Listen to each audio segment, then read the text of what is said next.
बांग्लादेश को लेकर एक ही कहावत इस समय बिल्कुल फिट बैठती है, बंदर क्या जाने अदरक का स्वाद। लिटरली इस समय बांग्लादेश की इंटरिम गवर्नमेंट भारत से संबंध खराब करने में लगी है and at the same time Pakistan के साथ रिलेशंस को मजबूत करने का काम कर रही है। अब तो ब्रिटेन ने भी वार्निंग दे दी है। इसके साथ ही बांग्लादेश की इंटरिम गवर्नमेंट ने मोदी सरकार के ऊपर एंटी मुस्लिम होने का आरोप लगा दिया है।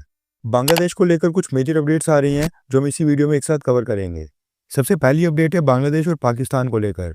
अभी तक क्या था कि पाकिस्तान के किसी भी व्यक्ति को अगर बांग्लादेश आना होता था तो उसको वीजा अप्रूवल के साथ साथ बांग्लादेश की security agency security services division उससे भी सिक्योरिटी क्लियरेंस लेनी पड़ती थी।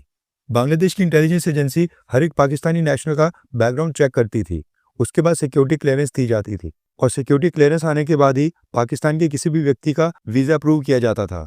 ये रूल शेख हसीना की सरकार के समय साल 2019 में इंट्रोड्यूस किया गया था, लेकिन बांग्लादेश की इंटरिम गवर्नमेंट ने पिछले कल अनाउंस किया है कि अब आज के बाद जो भी पाकिस्तानी नेशनल बांग्लादेश आना चाहता है उसको बांग्लादेश की सिक्योरिटी सर्विसेज डिवीजन से सिक्योरिटी क्लियरेंस लेने की कोई भी नीड नहीं है और ये रिक्वायरमेंट अब पूरी तरह से हटा दी गई है।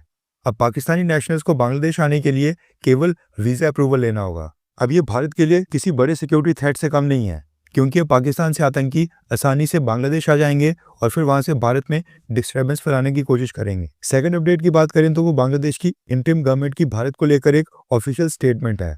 रेफरेंस के लिए आपकी स्क्रीन के ऊपर आर्टिकल का स्क्रीनशॉट है।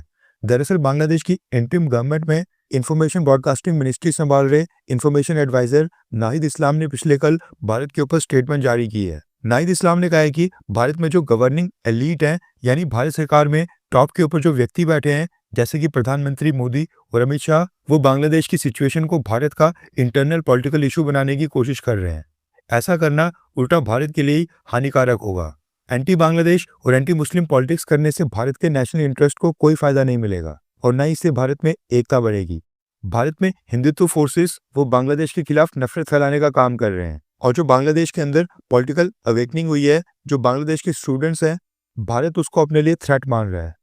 इंफॉर्मेशन मिनिस्ट्री ऑफ बांग्लादेश के हेड निहाद इस्लाम ने आगे कहा कि ये नैरेटिव फैलाकर कि बांग्लादेश में माइनॉरिटी यानी कि हिंदूज की परसिक्यूशन हो रही है, भारत इस नैरेटिव का समर्थन कर शेख हसीना की अवामी लीग पार्टी को दोबारा से रिहेबिलिटेट करके सरकार में वापस लाने की कोशिश कर रहा है और इससे बांग्लादेश में जो लोकतांत्रिक तरीके से रीबिल्डिंग प्रोसेस हो रहा है उसको भी भारत डिस्टर्ब कर रहा है, उसमें भारत बाधा डाल रहा है।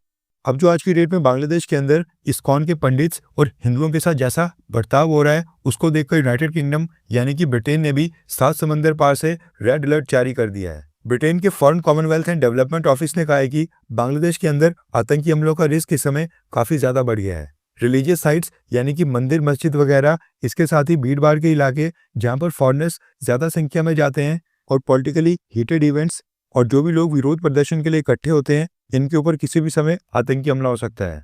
इसके साथ ही ब्रिटिश सरकार ने अपनी एडवाइजरी में मेंशन किया है कि अगर बांग्लादेश जाना इंपॉर्टेंट ही है तो फिर भीड़ भाड़ वाले इलाके जहां पर बांग्लादेश पुलिस की प्रेजेंस ज्यादा है उनको भी अवॉइड किया जाए। चित्तागोंग हिल ट्रैक्ट्स जैसे एरिया में आर्म्ड रॉबरी, वायलेंट क्राइम्स और सेक्सुअल वायलेंस हो सकती है, इसलिए ब्रिटेन के सभी नागरिक इनको अवॉइड करें और वहां पर ना